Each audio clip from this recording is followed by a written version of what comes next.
Terima kasih Anda masih bersama kami di Prime Plus. Saya kembalikan ke Mas Irawan. Jadi ini momentum atau kemudian ya hal biasa saja sebenarnya, ada kursi kosong nanti akan diisi, atau jangan-jangan ya sekalian saja banyak yang digantikan. Tadi konteksnya yang saya sampaikan bahwa wajar publik kemudian bertanya-tanya terkait dengan langkah apa yang kemudian dilakukan oleh Presiden ketika kemudian ada satu portofolio jabatan wakil menteri kemudian yang kosong. Karena melihat 4 proses reshuffle sebelumnya kan Presiden itu seperti terpola ya. Jadi kalau kosong kita isi, kalau kita butuh kita tambahkan gitu. Jadi terus kemudian kalau ada yang tidak perform kita ganti, kalau ada yang bermasalah kita ganti. Saya lihat Presiden sesimpel itu gitu. Sesimpel itu polanya ya. Sesimpel itu polanya. Tahan dulu Mas Ari. Bicara soal pola, sudah 4 kali. Artinya yang kelima akan sama atau tidak? Ada satu kursi kosong kemudian jadi momentum untuk memperbaiki yang lainnya. Ya, saya ada beberapa poin ya yang ingin saya sampaikan soal reshuffle ini. Satu, menurut saya reshuffle yang istilahnya itu too many too risky. Jadi terlalu sering reshuffle itu tentu akan berisiko juga. Hampir Risikonya akan 1,5 tinggi. tahun kalau 5 kali terjadi, ini terlalu sering menurut Anda? Terlalu sering. Kita bayangkan bagaimana pemerintahan baru setahun setengah tapi reshuffle-nya sudah 5 kali. Tentu pertanyaannya adalah, dan itu akan mempengaruhi juga public trust-nya. Orang percaya nggak pada pemerintah kalau reshuffle-nya terlalu sering. Yang kedua, gejolak di market juga bisa akan jadi muncul. Market akan bertanya-tanya, ini kenapa Presiden dengan kekuatan, dengan power yang besar, justru sering melakukan reshuffle. Apa yang terjadi?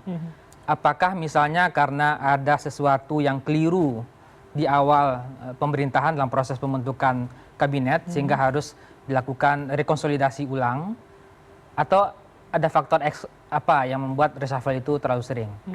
Nah, kalau kita ambil misalnya perbedaan dengan kabinet-kabinet sebelumnya, reshuffle itu sesuatu yang sulit dilakukan.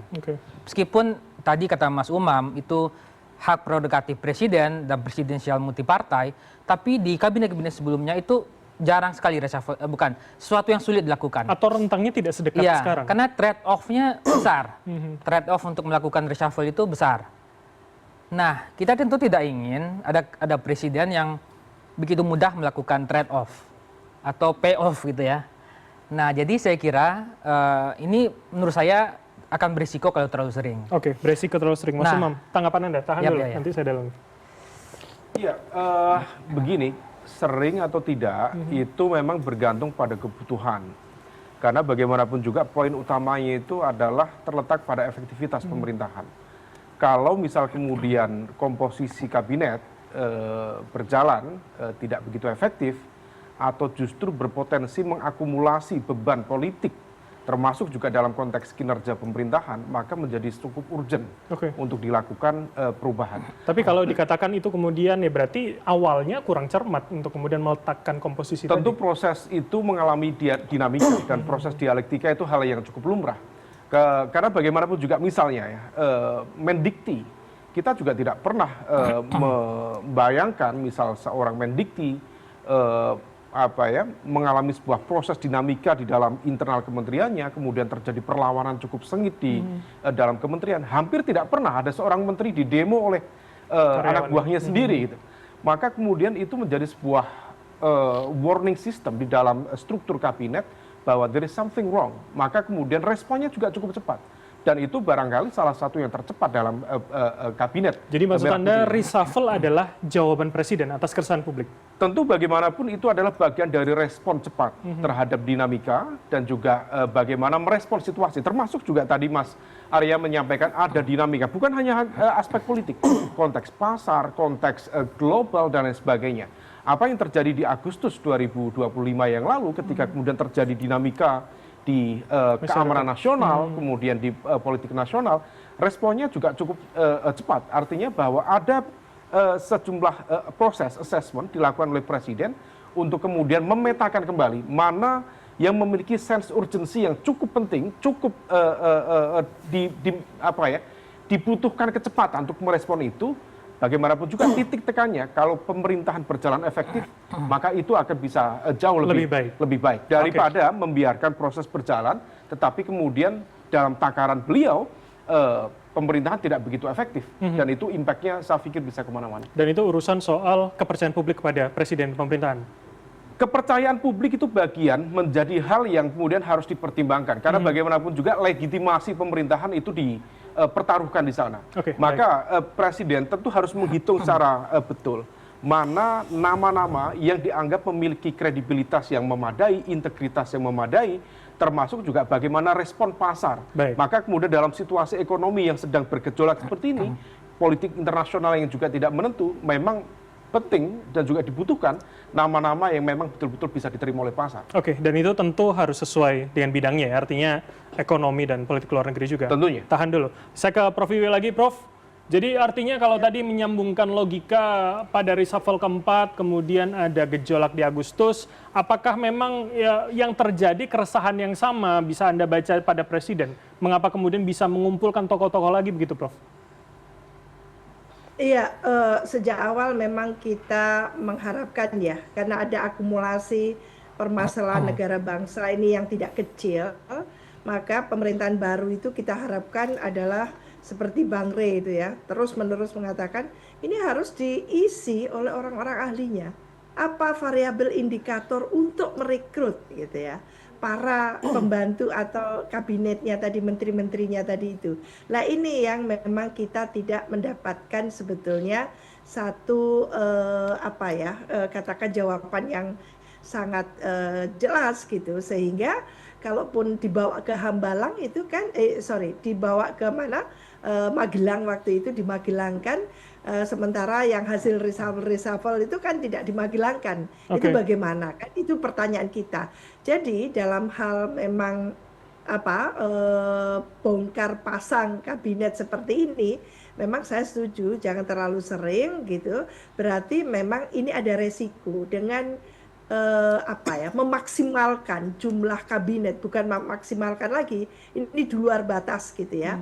Jumlah kabinet tadi itu memang bukan tanpa resiko, ini resiko sekali gitu. Sementara Pak Prabowo mau larinya harus kencang kan gitu. Bagaimana lari kencang kalau diisi bukan ahlinya gitu kan. Nah, maka kita memang mendorong agar siapapun yang duduk tadi itu tidak ansih karena politik saja, tapi bagaimana mengisinya yang bernuasakan betul-betul yang di situ juga teknokratiknya kan. Baik, Jadi ini yang supaya tadi itu dikatakan meyakinkan gitu ya, untuk market gitu, meresponnya itu jadi happy gitu, tidak unhappy malahan kan itu. Ya. Jadi sesuai dengan bidang dan keahliannya begitu ya, Prof ya. Prof, iya, artinya betul. apa yang kemudian Anda sampaikan ini juga menjadi bahasankah para tokoh dengan Presiden Jumat lalu? Kita sama sekali tidak membahas itu. Yang kita bahas adalah bagaimana Indonesia memiliki penegakan hukum dan pemberantasan korupsi itu yang disegerakan gitu, yang sangat serius. Dan ini terkait dengan reformasi yang terjadi pada institusi penegak hukum seperti Polri itu kan gitu. Itu disampaikan dengan sangat gamblang. Dan memang relasi komunikasi yang terjalin dalam pertemuan itu sangat cair gitu. Cair sekali, tidak ada formalitas yang terlalu tinggi dalam hal ini gitu ya.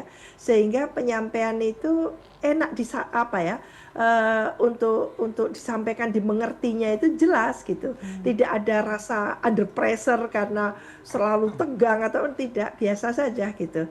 Jadi kalau kita ingin menyampaikan atau mungkin memang ada permasalahan di tengah masyarakat, kita sampaikan saja gitu.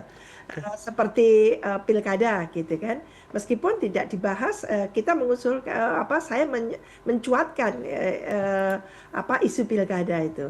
Nah, pilkada langsung itu memang kalau memang harus di review, harus dilakukan evaluasi secara kritis, dilakukan. Lalu apa hasilnya? Itu yang disampaikan. Jadi tidak ada katakan pengumuman yang sekonyong-konyong. Oh, kalau pemilihan melalui DPRD itu murah. Tidak begitu juga. Baik, artinya ada sebab akibat yang menjadi bahan diskusi begitu ya. Prof, terakhir kalau begitu pertanyaan saya, apa respon Presiden dan apa jaminan dari Presiden semua yang didengarkan itu bisa menjadi rujukan dan dilakukan begitu, Prof? Ini ya, jadi intinya kita kan sudah menyampaikan lalu kita menegaskan kembali bahwa gitu ya, apa yang kita ulang gitu ya. Seperti contoh gitu ya, bahwa Indonesia membutuhkan kepastian hukum, membutuhkan penegakan hukum, pemberantasan korupsi yang real. Maka apapun yang sudah disampaikan oleh masyarakat luas terhadap, katakan satu contoh, keberatan terhadap pucuk pimpinan yang ada di Polri, satu contoh itu ya harus dipertimbangkan secara serius, dan itu tidak kita sampaikan berulang-ulang kan gitu. Nah ini serius sekali, jadi ada respon konkret, tindakan konkret dari keresahan masyarakat terhadap, katakan gitu ya, lembaga tertentu yang dianggap mungkin tidak proper melaksanakan tusinya kan gitu. Nah ini antara lain. Nah tentu di balik itu ya kita serahkan kepada kebijakan pemerintah, karena RI 1 ini kan kepala negara dan sekaligus kepala pemerintahan. Baik. Otoritasnya luar biasa, kekuasaannya luar biasa. Jadi kalau ini tidak digunakan secara efektif, ya tentu ya ada keterbatasan waktu bagi Pak Prabowo sebagai Presiden Republik Indonesia. Rentang waktu yang tersisa kan tidak panjang sebetulnya. 2029 itu sudah era pemilu nanti kan. Jadi ini sudah 1,5 tahun, katakan seperti itu. Jadi artinya taruhannya waktu begitu ya Prof ya? Betul, iya. Baik, terima kasih Prof. Siti Zuhro telah bergabung sama kami dan memberikan insight serta informasi apa yang kemudian didiskusikan dengan Presiden. Selamat malam, sehat selalu Prof. Ya, selamat malam, terima kasih. Terima kasih, kami masih akan melanjutkan. Mas Nova, saya ke Anda sebelum jeda. Singkat saja, jadi artinya isu ini bagaimana netizen menanggapinya?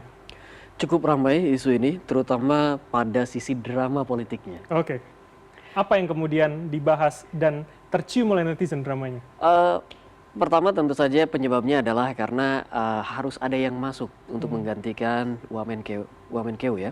Tapi selain itu tentang penguatan Gerindra, lalu juga tentang dejokowisasi dan seterusnya, itu yang menjadi bahasan netizen. Oke, jangan terlalu panjang. Usai jeda, pemirsa tetaplah bersama kami di Prime Plus.